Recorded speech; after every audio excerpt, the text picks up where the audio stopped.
स्वप्न झरे फूल से मित्र चुभे सूल से, स्वप्न झरे फूल से मित्र चुभे सूल से, लुट गए सिंगार सभी बाग के बबूल से, और हम खड़े खड़े बाहर देखते रहे, कारवां गुजर गया गुबार देखते रहे, कारवां गुजर गया गुबार देखते रहे।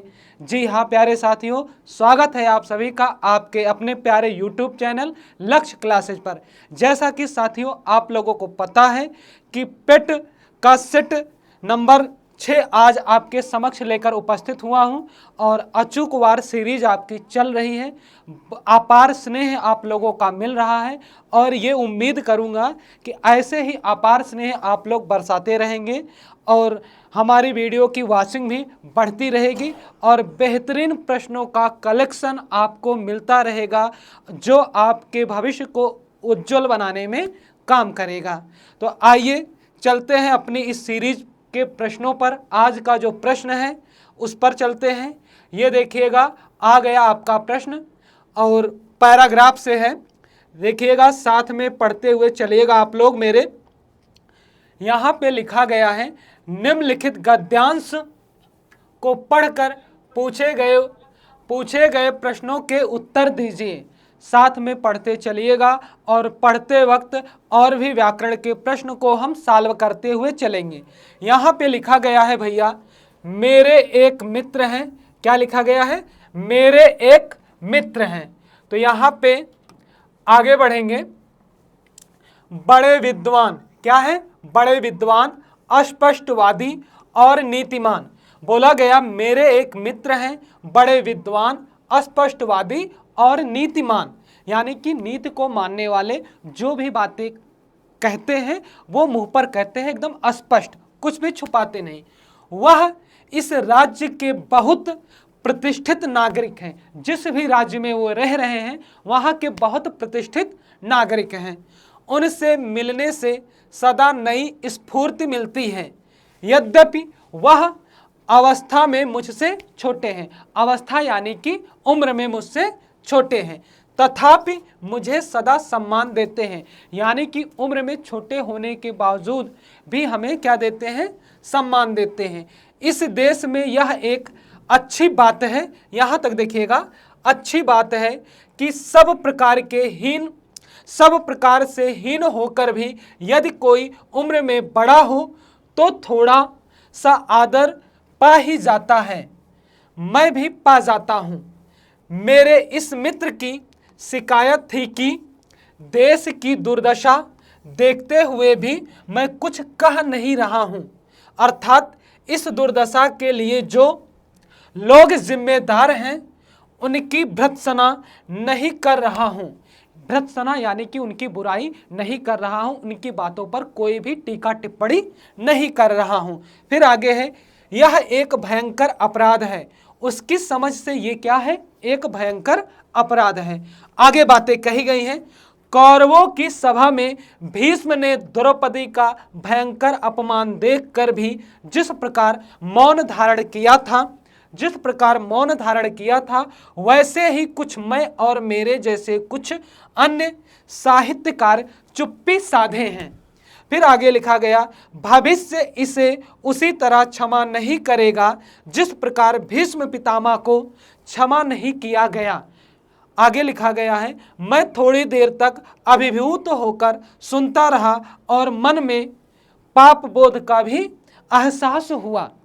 अब देखिएगा, यहाँ तक पढ़ने से हमें लगा कि कोई व्यक्ति अपने मित्र से जुड़े अपने संबंध के बारे में बता रहा है और उससे जुड़ी हुई बातों को वो जोड़ रहा है, एक पौराणिक कथा को ले आके जोड़ दे रहा है वर्तमान समय की स्थिति के अनुसार। मौके पे जो भ्रष्टाचार वगैरह, जो नीति के अनुकूल काम नहीं हो रहे हैं, उसी पे कटाक्ष करते हुए वो भीष्म पितामह का उदाहरण दे रहा है कि भीष्म पितामह जैसे कौरव की सभा में द्रौपदी का चीरहरण हुआ और योग्य होने के बावजूद, और ये विद्वान मान रहा है कि अगर वो बोलते तो शायद चीरहरण ना होता, मौन धारण किए हुए थे और विशेष योग्यता होने के बावजूद भी वो अपमानित ही समझे जाते हैं, आगे उनको हे दृष्टि से ही देखा जाता है। आगे इस पंक्ति में और भी बातें हैं, आगे चलते हैं। ये आगे वाली स्लाइड में आपका मिला, फिर यहाँ से मैं शुरू करूँगा, मेरे साथ आप लोग पढ़ते हुए चलिएगा, क्योंकि आपके पेट में पैराग्राफ बड़ा आता है, तो 2 स्लाइड में ये ले आके रखा हूँ। फिर लिखा क्या गया है भैया कि सोचता रहा कुछ करना चाहिए, नहीं तो भविष्य क्षमा नहीं करेगा। यानी कि जो मेरा साथी बोल रहा है उस पर हमें कुछ करना चाहिए, क्योंकि आने वाला समय हमें कभी माफ नहीं करेगा। वर्तमान ही कौन क्षमा कर रहा है। फिर कहता है वर्तमान में ही क्या ही ख्याति मिल रही है हमें, कौन सा हमें क्षमा मिल ही जा रहा है। काफी देर तक मैं परेशान रहा, चुप रहना ठीक नहीं है। कमबख्त भविष्य कभी माफ नहीं करेगा, उसकी सीमा भी तो कोई नहीं है। 5000 वर्ष बीत गए और अब तक बेचारे भीष्म पितामह, क्या लिखा गया भैया, भीष्म पितामह को क्षमा नहीं किया गया। यानी कि पुरानी बातें हो चुकी और 5000 वर्ष बीत चुके। भीष्म के मौन धारण करने के कारण उनके सामने द्रौपदी का जो चीरहरण हुआ था, लोगों ने उनको माफ नहीं किया। फिर आगे लिखा गया है भविष्य विकट असहिष्णु है। काफी देर बाद भ्रम दूर हुआ, मैं भीष्म नहीं हूं। अगर हिंदी में लिखने वाला कोई भीष्म हो जाता हो तो भी मुझे कौन पूछता है। बहुत ज्ञानी गुणी भरे पड़े हैं मुझसे, अवस्था में, ज्ञान में, प्रतिभा में बहुत आगे। मुझे कोई डर नहीं है। भविष्य नामक महादुरंत अज्ञात मुझे किसी गिनती में लेने वाला नहीं है। डरना हो तो वे ही लोग डरें जिनकी गिनती हो सकती है।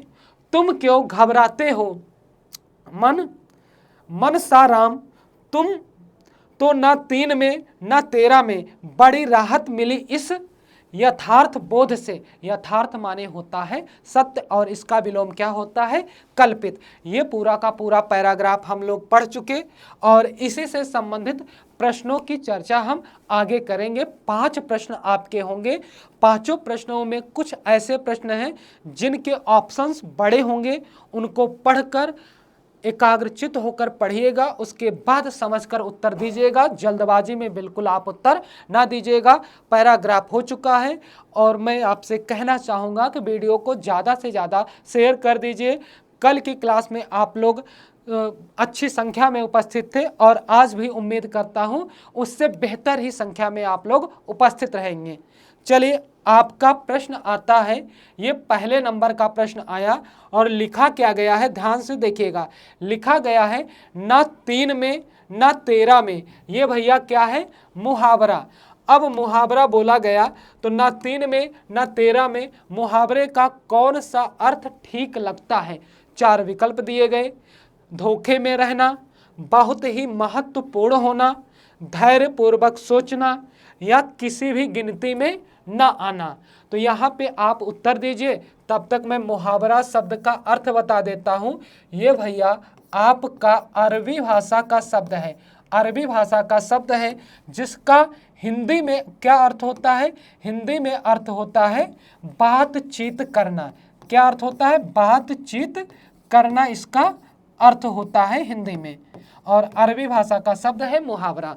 तो आपका उत्तर आ भी रहा है, देखते हैं क्या होगा। तो ये भैया डी वाला होगा, न 3 में न 13 में उचित विकल्प होगा, किसी भी गिनती में न आना। चलिए, इसी कड़ी में हम आगे बढ़ते हैं अगले प्रश्न पर। और अगला प्रश्न आपके समक्ष आ जाता है, बहुत ही सरल प्रश्न है, इसका उत्तर आप आसानी से दे सकते हो। लिखा गया है भर्त्सना का क्या तात्पर्य है। तात्पर्य का मतलब होता है अर्थ। भर्त्सना शब्द का अर्थ क्या होगा, निंदा और तिरस्कार, अपमान या चुगली या विरोध। चारों में से ढूंढकर बताइए क्या होगा, आप लोग उत्तर बताइएगा। तो देखिएगा यहाँ पे निंदा और तिरस्कार ही होगा। भर्त्सना शब्द का अर्थ निंदा और तिरस्कार होगा। अब एक बात और बता दीजिए, अपमान शब्द में कौन सा उपसर्ग लगा है। आपको यहाँ पे उपसर्ग मिल जाएगा ना, अप उपसर्ग मिल जाएगा और मूल शब्द आपको यहाँ पे क्या मिलेगा, मान मिलेगा, शब्द बन जाएगा। आगे चलते हैं, आगे बढ़ते हैं अगले प्रश्न पर। ये आपका तीसरे नंबर का प्रश्न आ गया। इसका ऑप्शन में जो इसके ऑप्शन में जो लिखा गया है वो थोड़ा सा बड़ा है, एकाग्रचित होकर पढ़िएगा और पढ़कर ही उत्तर दीजिएगा, कोई जल्दबाजी नहीं है, कहीं पे भागे नहीं जा रहे हैं, ना हम ना आप। लेखक की परेशानी का क्या कारण था? लेखक जो इतनी बातें कहा उसकी परेशानी की मेन वजह क्या थी, ये आपको बताना है। पहला ऑप्शन लिखा गया है, लेखक और उनके जैसे साहित्यकारों को भविष्य कभी क्षमा नहीं करेगा, जैसे भीष्म को आज तक क्षमा नहीं किया गया। ये पहला ऑप्शन हो गया।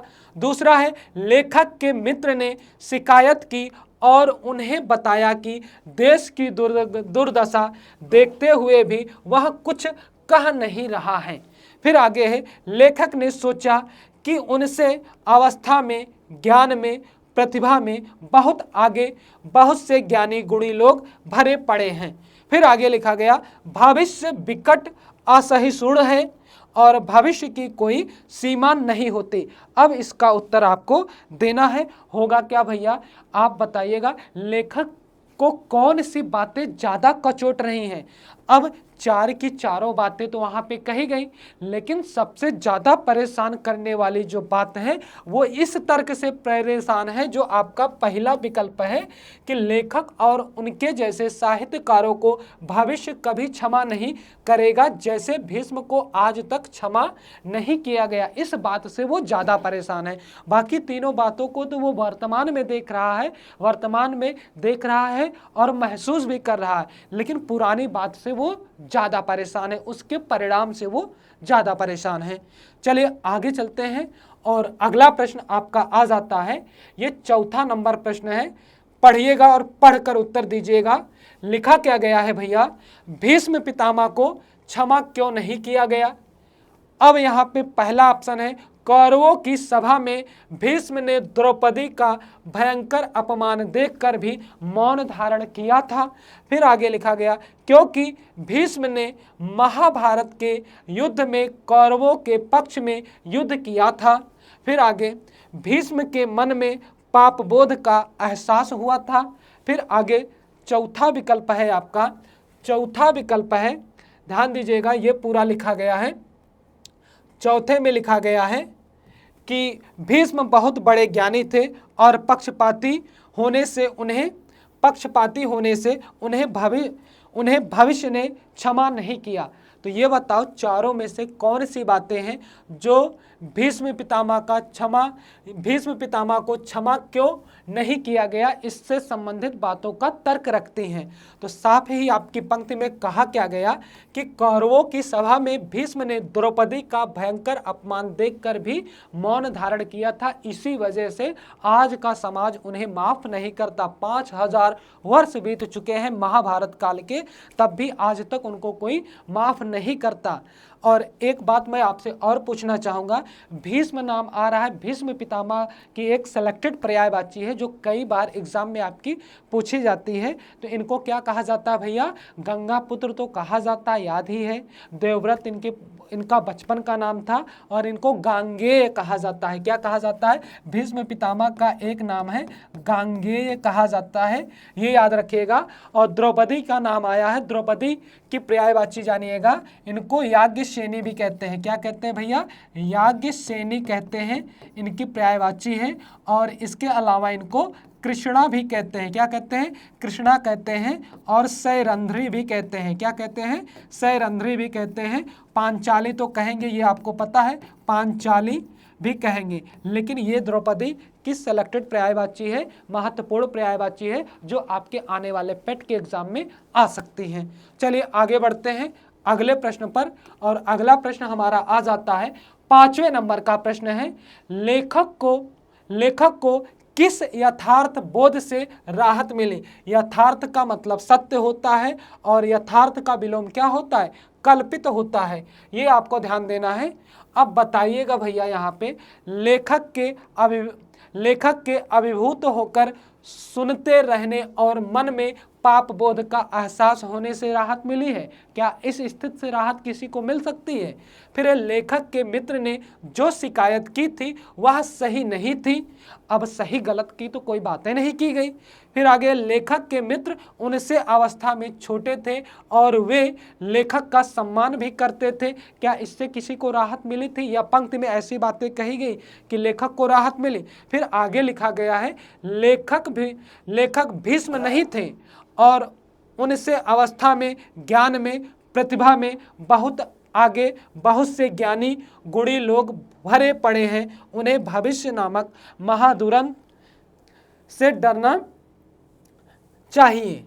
अब यहाँ पे ये चौथा विकल्प था, आप बताइएगा ये चौथा ही विकल्प होगा, क्योंकि चौथे ही विकल्प की बातें आपकी पंक्ति में कही गई हैं और यही आपका उचित उत्तर होगा। देखिएगा, बड़े बड़े पैराग्राफ आने से, बड़े उत्तर होने से आप बिल्कुल मत घबराइए, क्योंकि पेट का जो सिलेबस तैयार किया गया है, हिंदी को रखा जाता है, हिंदी के प्रश्न लोग कर लेते हैं, लेकिन क्या होता है भैया, टाइम टेकिंग होता है, समय आपका खा जाता है, ज़्यादा प्रश्नों तक आप पहुंच नहीं पाते हो।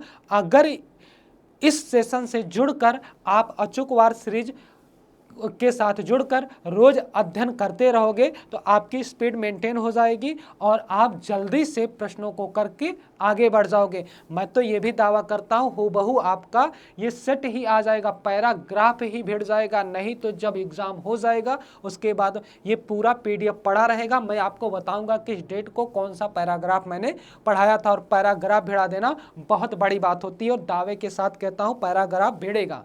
दो सेट का मैं ले आ रहा हूँ, दो पैराग्राफ हैं और आपके पेट के एग्जाम में ये पैराग्राफ हूबहू आएंगे। तो आपका समय लगेगा नहीं, क्योंकि आप किए रहोगे, जल्दी से लगाए, आगे बढ़े, समय बच गया और क्वेश्चन कर पाओगे। चलिए आगे बढ़ते हैं। आपका ये 5 क्वेश्चन हो गया, पहला पैराग्राफ पूरा हुआ। अब चलते हैं भैया दूसरे पैराग्राफ पे और साथ में पढ़ते हुए चलेंगे, समय का भी विशेष ध्यान देंगे। ये भी बड़ा है, जो आपके पेट के पेपर में आया हुआ वही है, कोई नया बनाया हुआ पैराग्राफ नहीं है। लिखा गया, निम्नलिखित गद्यांश को पढ़कर पूछे गए प्रश्नों के उत्तर दीजिए। गद्यांश यानी कि गद्य का अंश। भैया लिखा गया है, राष्ट्र केवल जमीन का टुकड़ा ही नहीं बल्कि हमारी सांस्कृतिक विरासत होती है। फिर लिखा गया, जो हमें अपने पूर्वजों से परंपरा के रूप में प्राप्त होती है, जिसमें हम बड़े होते हैं, शिक्षा पाते हैं और सांस लेते हैं, हमारा अपना राष्ट्र कहलाता है और उसकी पराधीनता व्यक्ति की स्वतंत्रता की पहली सीढ़ी होती है। ऐसे ही स्वतंत्र राष्ट्र की सीमाओं में जन्म लेने वाले व्यक्ति का धर्म, जाति, भाषा या संप्रदाय कुछ भी हो, आपस में स्नेह होना स्वाभाविक है। क्या है? आपस में स्नेह होना स्वाभाविक है। राष्ट्र के लिए जीना और काम करना उसकी स्वतंत्रता तथा विकास के लिए काम करने की भावना राष्ट्रीयता कहलाती है। क्या कहलाती है? राष्ट्रीयता कहलाती है। आगे, जब व्यक्ति किसी दूसरे व्यक्ति से धर्म, जाति, कुल आदि के आधार पर व्यवहार करता है तो उसकी दृष्टि संकुचित हो जाती है। संकुचित माने कि एकदम छिप जाती है। राष्ट्रीयता की अनिवार्य शर्त है। देश को प्राथमिकता, भले ही हमें स्व को मिटाना पड़े। महात्मा गांधी, तिलक, सुभाष चंद्र बोस आदि के कार्यों से पता चलता है कि राष्ट्रीयता की भावना के कारण उन्हें अगिनत कष्ट उठाने पड़े, किंतु वे अपने निश्चय में अटल रहे। यहाँ तक की बातें हुई। अब चलते हैं हम अगली स्लाइड पर। ये आपकी अगली स्लाइड आती है, यहाँ पे भी कुछ बातों का संकलन आपको मिलेगा। लिखा गया है, व्यक्ति को निजी अस्तित्व कायम रखने के लिए पारस्परिक सभी सीमाओं की बाधाओं को भुलाकर कार्य करना चाहिए। क्या करना चाहिए? कार्य करना चाहिए। तभी उसकी नीतियां, रीतियां राष्ट्रीय कही जा सकती हैं। क्या कही जा सकती हैं? राष्ट्रीय कही जा सकती हैं। जब भारत में फूट पड़ी तब विदेशियों ने शासन किया। जब भारत में फूट पड़ी तब विदेशियों ने शासन किया, चाहे जातिगत भेदभाव हो या भाषागत। तीसरा, व्यक्ति उससे लाभ उठाने का अवश्य यत्न करेगा। यत्न माने होता है प्रयास। आज देश में अनेक प्रकार के आंदोलन चल रहे हैं, कहीं भाषा को लेकर संघर्ष हो रहा है, तो कहीं धर्म या क्षेत्र के नाम पर लोगों को निकाला जा रहा है। वर्तमान समय की विसंगति को विद्वान बता रहा है, जिसका परिणाम हमारे सामने है। आदमी अपने अहम में सिमटता जा रहा है। क्या रहा है? सिमटता जा रहा है। फलस्वरूप राष्ट्रीय बोध का अभाव परिलक्षित हो रहा है। क्या हो रहा है? परिलक्षित हो रहा है। यदि हमारे राजनेता अपने स्वार्थ के लिए संस्कृति के इस मूल संदेश को भूलकर देश की जनता को गलत दिशा देंगे, तब देश के अंदर अस्थिरता, फूट, अंतर्विरोध, गृह युद्ध जैसे हालात जन्म लेंगे। यहाँ तक पहुँच गए। और इसका फायदा अन्य बाहरी देशों को होगा। अतएव एक जागरूक नागरिक के रूप में हमें इस बात को गहराई से समझते हुए तुच्छ मतभेदों को त्याग कर अपने मत का सदुपयोग करना चाहिए, जिससे चुने गए हमारे प्रतिनिधि राष्ट्र के लिए निर्माणात्मक दिशा दे सके। जाति, भाषा और धर्म से ऊपर उठकर और नेताओं के भाषणों से प्रभावित हुए बिना हमें विवेकपूर्ण देश के उत्थान में अपना सहयोग देना चाहिए। पैराग्राफ आपका बड़ा था, आप लोग पढ़े होंगे, क्योंकि ऐसे ही पैराग्राफ आपके एग्जाम में आए हुए हैं, आने वाले हैं। लेकिन अगर आप थोड़ा सा दिमाग लगाएंगे तो आसानी से उत्तर आपका सही होगा, गलत होने का चांस बिल्कुल नहीं बनता। यह आपका आ गया 66वें नंबर का प्रश्न, और एकदम सरल प्रश्न है, बिल्कुल सोचना नहीं है। जितना समय पैराग्राफ पढ़ने में लगा उससे कम समय में आप 5 प्रश्नों का उत्तर दे सकते हो। लिखा क्या गया भैया? राष्ट्र सांस्कृतिक और विरासत क्रमशः कौन सी व्याकरणिक इकाइयां हैं? तो ये देखो, पहला ऑप्शन है संज्ञा, विशेषण और विशेषण। संज्ञा किसे कहते हैं?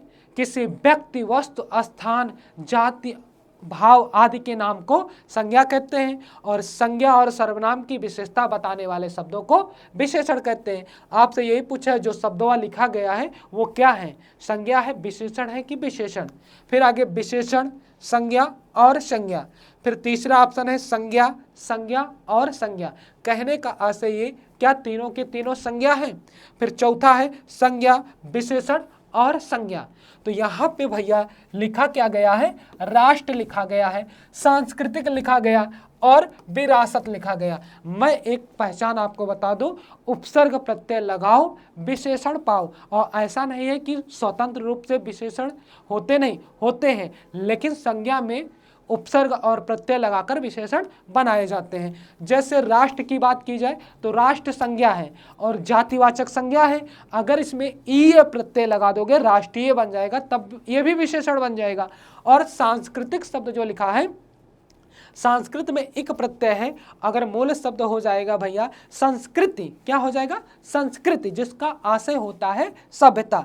तो संस्कृति लिखा होता तो भाववाचक संज्ञा होती, लेकिन सांस्कृतिक लिखा गया है, सांस्कृतिक लिखा गया है, तो ये क्या हो जाएगा? आपका विशेषण हो जाएगा। और विरासत भी आपका क्या होगा? संज्ञा होगा। चलिए आगे, ये डी वाला विकल्प आपका पूर्णतः सही है। आगे बढ़ते हैं हम अगले प्रश्न पर। आइए, ये देखिएगा, अगला प्रश्न आ गया भैया, एकदम सरल प्रश्न है। लिखा क्या गया है? लिखा यहाँ पे गया है अंतर्विरोध। क्या लिखा भैया? अंतर्विरोध शब्द में किस प्रकार की संधि है? और संधि की बात करें तो संधि का शाब्दिक अर्थ होता है मेल, मिलाप, जोड़ा, युग्म, मित्रता और समझौता। दो निकटवर्ती वर्णों के मेल से होने वाले विकार को संधि कहते हैं, और संधि प्रक्रिया से बने शब्दों को तोड़ने की प्रक्रिया को क्या कहते हैं? विच्छेद कहते हैं। तो क्या अंतर्विरोध में अयादि संधि होगा? अयादि संधि का नियम क्या कहता है? अयादि संधि का नियम क्या कहता है? ए, आए, ओ, आओ के बाद कोई असमान स्वर हो तो इनका परिवर्तन क्रमशः अय, आय, अव और आव में हो जाता है। तो क्या कोई ऐसी स्थिति है? अय, आय, अव और आव जैसी स्थिति है? नहीं है, अयादि नहीं होगा। पूर्व रूप संधि क्या है? पूर्व रूप संधि संस्कृत में पढ़ी जाती है। देखिएगा, एक इसका उदाहरण मैं बता दूंगा, हिंदी में नहीं पढ़ा होगा आप लोगों ने। जैसे भैया यहाँ पे लिखा जाए को और को करके क्या लिखा जाए, अप लिखा जाए, तो ये आ की जो यस जैसी आकृति बन जाती है उसी को पूर्व रूप संधि कहते हैं। ये ऐसे लिखा जाता है को अप। तो इस स्ट्रक्चर में जो भी बातें लिखी गई होंगी वो आपकी पूर्व रूप संधि के अंतर्गत आएंगी। संस्कृत व्याकरण में पढ़ते, हिंदी व्याकरण में इसको कोई स्थान नहीं दिया गया। विसर्ग संधि, अब भैया विसर्ग का स्वर और व्यंजन के साथ मेल हो उसके बाद जो परिवर्तन होगा उसको हम विसर्ग संधि कहेंगे। अब हल संधि, हल संधि का मतलब होता है व्यंजन का व्यंजन से मेल हो, व्यंजन का स्वर से मेल हो, स्वर का व्यंजन से मेल हो, परिवर्तन हो, तो उसे हल संधि या व्यंजन संधि कहेंगे। और हल क्या, हल व्यंजन को हल क्यों कहा जाता है, क्योंकि महर्षि पाणिनि ने 14 महस्वर सूत्रों में अच प्रत्याहार के अंतर्गत स्वरों को संकलित किया है और हल प्रत्याहार के अंतर्गत व्यंजनों को संकलित किया गया, इसलिए व्यंजन को हल और स्वर को क्या कहते हैं, अच कहते हैं। जैसे आप कुछ महस्वर सूत्र आपको याद होंगे, जैसे आयुड़, लिरिक, एओंग, एओच, जब, गढ़, धस, खपचट आदि जो है आपके महस्वर सूत्र हैं। तो इसमें क्या होगा, मैं यहाँ पे तोड़ के बताता हूँ भैया। ये देखिएगा आपका लिखा क्या गया है, अंतः धन विरोध, क्या लिखा जाएगा, अंतः धन विरोध। अब कहता क्या है, विसर्ग से पहले, विसर्ग के बाद क्या आए, कोई भी सघोष वर्ण आए तो विसर्ग का लोप हो जाता है और विसर्ग का परिवर्तन रेफरा में हो जाता है। किस में हो जाता है, रेफरा में हो जाता है। तो रेफरा तो मिल रहा है, इसलिए इसमें क्या होगा, सी वाला होगा, विसर्ग संधि होगा और संधि क्या होगा, क्या होगा, अंतः धन विरोध, अंतः धन विरोध होगा। चलिए आगे बढ़ते हैं अगले प्रश्न पर। और अगला प्रश्न आ गया, व्यक्ति की दृष्टि कब संकुचित हो जाती है, यानी कि कब एकदम सीमित हो जाती है, ये आपको बताना है। जब व्यक्ति, क्या लिखा गया भैया, जब व्यक्ति राष्ट्रीयता को स्व से ऊपर, स्व माने अपने आप से ऊपर रख कर सोचता है, तो भाई जब अपने आप से ऊपर रख के सोचेगा तो संकुचित थोड़ी होगी बुद्धि। फिर आगे, जब व्यक्ति राजनेताओं के भाषणों से प्रभावित होकर विवेकपूर्ण उनको वोट देता है। सी वाला विकल्प है, जब व्यक्ति धर्म, जाति, कुल आदि को प्रमुख मानने लगता है। चौथा विकल्प है, जब राजनेता जनता को लुभाने के लिए बड़े बड़े वायदे करते हैं। तो बताओ कब संकुचित हो जाता है व्यक्ति, ये बताना है आपको, बताइएगा भैया। आपका सी वाला विकल्प होगा, क्योंकि पंक्ति में कहा गया जब व्यक्ति धर्म, जाति, कुल आदि को प्रमुख मानने लगता है तभी तो उसकी बुद्धि क्या हो जाएगी, संकुचित हो जाएगी, सिकुड़ जाएगी। चलिए आगे बढ़ते हैं, अगले प्रश्न में चल दें। 8 प्रश्न हो चुके, 9वां प्रश्न आ गया, इसको पढ़िएगा और पढ़कर उत्तर दीजिएगा। यहाँ पे लिखा क्या गया भैया, यहाँ पे ये देखो लिखा गया है, एक जागरूक नागरिक के रूप में हमारा क्या कर्तव्य है। अरे अपने ही बारे में सोचो, अगर हमें जागरूक होना है तो हमारे अंदर कौन सा गुण होना चाहिए। धर्म, पहला विकल्प है, धर्म, जाति, भाषा आदि के तुच्छ मतभेदों को भुलाकर एक सुयोग्य और कर्मठ व्यक्ति को मत दे। फिर मत माने होता है विचार, हम अपनी जाति, संप्रदाय और बिरादरी के उत्थान का ध्यान रखते हुए मतदान करें। फिर तीसरा है, सभी राजनेता एक जैसे ही होते हैं इसलिए किसी को भी वोट नहीं दें। फिर चौथा है, हम नेताओं के भाषणों को बिल्कुल भी नहीं सुने और अपनी इच्छा अनुसार किसी भी नेता को वोट दें। अब जो बातें आपकी पंक्ति में कही गई होंगी वही उत्तर आपका होगा। तो भैया मुझे तो ये मिला, पहली बातें कही गई, धर्म, जाति, भाषा आदि के तुच्छ मतभेदों को भुलाकर एक सुयोग्य और कर्मठ व्यक्ति को मत दें। क्योंकि हम जागरूक होंगे तो सोचने समझने की शक्ति हमें खुद उत्पन्न होनी चाहिए, हम दूसरे के सहारे क्यों रहें। और ये बात आपकी पंक्ति में भी कही गई। मैं 1000 बार कहता हूँ, जो बात आपकी पंक्ति में कही गई होगी वही सर्वथा सत्य होगी, आगे की बातों को आपको नहीं सोचना। चलिए आगे चलते हैं। अगला प्रश्न आ गया भैया आपका 10वें नंबर का प्रश्न है। इसके बाद व्याकरण के प्रश्नों की शुरुआत करेंगे। लिखा गया है, देश में चलने वाले अनेक प्रकार के आंदोलनों का परिणाम होता है, यानी कि क्या होता है ये बताना है। जो बातें पंक्ति में कही गई वही होंगी। लोगों को अधिकार प्राप्त होंगे और स्थानीय लोग उन आंदोलनकारियों को अपना नेता मानने लगेंगे। क्या ऐसी बातें कोई कही गई? क्या ऐसी कोई बातें कही गई? देश के अंदर स्थिरता पैदा होगी और आपसे प्रेम और भाईचारा बढ़ेगा। क्या ऐसी कोई बात हुई? फिर आपसे घृणा और विद्वेष पैदा कर देने से राजनीतिक दलों को अपने वोट बैंक बढ़ाने में मदद मिलेगी। फिर आगे है, आंदोलनों से सरकार आंदोलनकारियों की बात सुन पाएगी। तो जो बातें पैराग्राफ में कही गई वही बातें आपकी सही होंगी। और मुझे मिला क्या? आपसे घृणा और विद्वेष पैदा कर देने से राजनीतिक दलों को अपने वोट बैंक बढ़ाने में मदद मिलेगी। यही इसका उचित उत्तर होगा। चलिए, ये तो बातें हो गई पैराग्राफ की। अब आगे आ गई भैया आपके व्याकरण वाले प्रश्नों की बारी। आ गया है 11वें नंबर का प्रश्न। क्या है? उत्तर भी दीजिएगा। 11वें नंबर का प्रश्न लिखा गया है, निम्नलिखित में कौन सा संधि विच्छेद सही है? तो भैया पहला विकल्प है, क्या महाधन, क्या भैया, क्या महाधन आरसी सही होगा? ये तो बिल्कुल गलत होगा। होगा क्या? यहाँ पे क्या करेंगे? महाधन, महाधन क्या करेंगे? ऋषि करेंगे और परिवर्तन क्या होगा? बड़ा आ और री मिलेगा, बड़ा आ और री मिलेगा। तो क्या वास्तव में तो अर बनना चाहिए, लेकिन अर बनना चाहिए और कोई कोई विद्वान बताते हैं आर बनेगा, लेकिन आर नहीं बनता और शब्द क्या हो जाएगा? आपका महर्षि होता है, महर्षि नहीं होता। फिर आगे देखिएगा, महाविद्यालय का संधि विच्छेद किया गया। महा तो इसमें उपसर्ग लगा, लेकिन विद्या और लय नहीं होगा। क्या होगा? विद्याधन आलय करेंगे। क्या करेंगे भैया? विद्याधन आलय करेंगे। अगर ऐसा तोड़ा गया होता तब भी सही होता, क्योंकि महा को हम उपसर्ग बना देते और महाविद्या को एक में कर देते, आलय को अलग कर देते। नहीं तो महा को अलग किए, विद्या को अलग किए, यहाँ पे लय नहीं। अगर बड़ा आ होता तो ये सही होता, ये भी गलत है आपका। फिर व्याकुल, व्याधन कुल नहीं होगा। इसको कैसे तोड़ेंगे भैया? तोड़ेंगे वी धन आकुल करके, वी धन आकुल। और होगा क्या? यहाँ से होगा क्या? छोटी ई मिलेगा और बड़ा आ मिलेगा, दोनों मिलके या बन जाएगा और वह आधा है तो आपका क्या बन जाएगा? व्याकुल आपका एक शब्द बन जाएगा। अब यहाँ पे लिखा क्या गया भैया? मधुवार। यही तो सही है, क्योंकि मधुधन आरी, यहाँ पे हमें क्या मिला? छोटा उ मिला, छोटा आ मिला, दोनों मिलके वाह बने। और यह वाह के पहले कोई आधा अक्षर आता है तो आपका यड़ संधि का उदाहरण होता है। और मधुवारी बोला, मधु नाम का एक दैत्य है और अरि माने होता है शत्रु। मधु का शत्रु कौन था? भगवान विष्णु। ये विष्णु की पर्यायवाची है भैया। किसकी? विष्णु की पर्यायवाची है, क्योंकि मधु और कैटभ दो भाई थे ना, मधु और कैटभ दो नामक राक्षस थे और दोनों का दलन यानी कि दोनों की समाप्ति, दोनों को मृत्यु के घाट इन्होंने ही पहुंचाया था। इसमें महर्षि में उचित संधि कौन सी होगी? महर्षि में आपका गुण संधि है और यहाँ पे विद्यालय में आपकी दीर्घ संधि है और व्याकुल में कौन सी संधि है? यड़ संधि है। और इसमें व्याकुल में भी यड़ संधि है, मधवार में भी आपका यड़ संधि है। चलिए, ये बातें जान लिए। आगे चलते हैं अगले प्रश्न पर। 12वें नंबर का प्रश्न आ गया है। देखिएगा, ये विलोम युग में से संबंधित बातें हैं भैया। अमावस्या और पूर्णिमा, तो पहली बात तो ये जानो, अमावस्या और पूर्णिमा कहते किसे हैं? एक दूसरे के विलोम सही है, लेकिन आपको ये पहचाना है कौन सा युग्म सही नहीं है।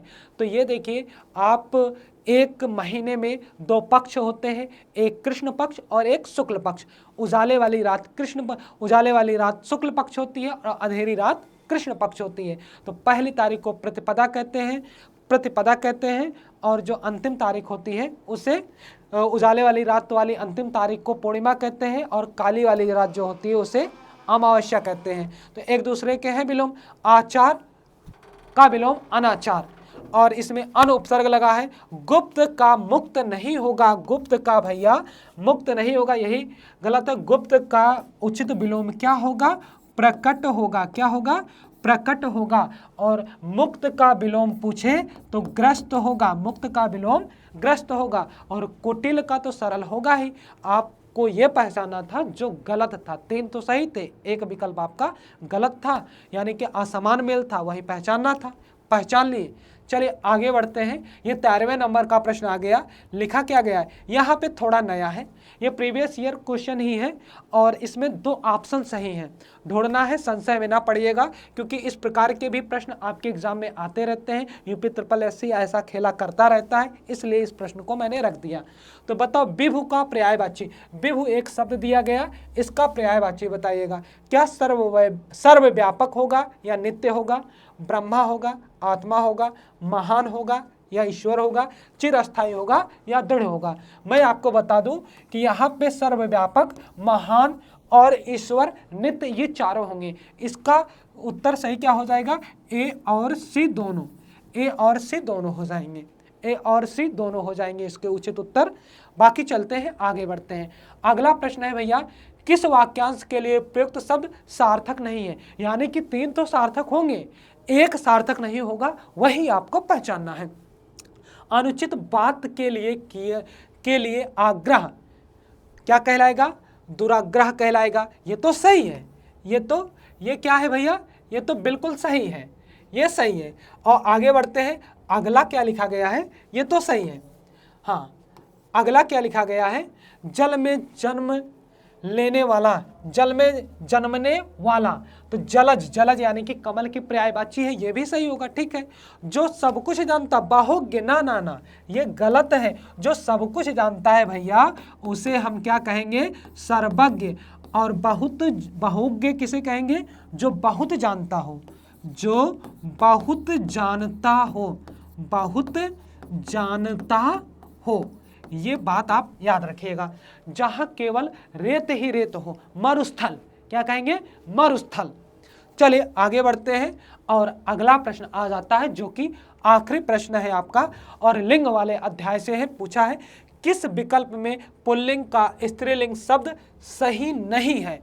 यानी कि 3 सही होगा और 1 नहीं सही होगा, वो बताना है। ये बताओ, हलवाई, हलवाई का क्या होगा भैया, हलवाइन होगा। ठीक है, सही है। मालिका, मालिन होगा।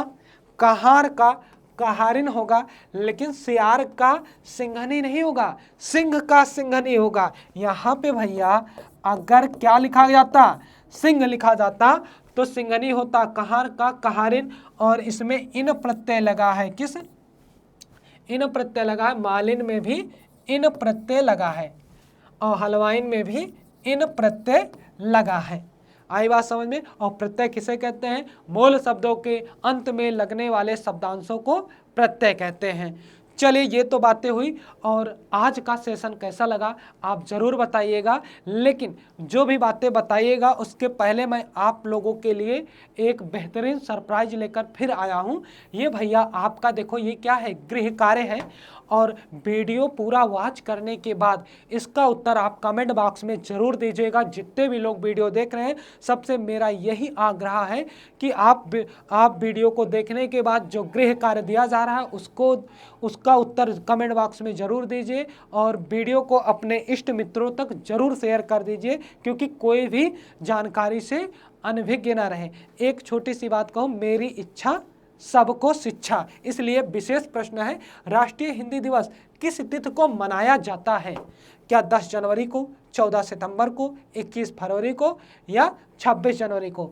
उत्तर आज नहीं बताऊंगा, उत्तर आप कमेंट बॉक्स में दीजिएगा। वीडियो कैसे लगी कमेंट बॉक्स में ज़रूर बताइएगा।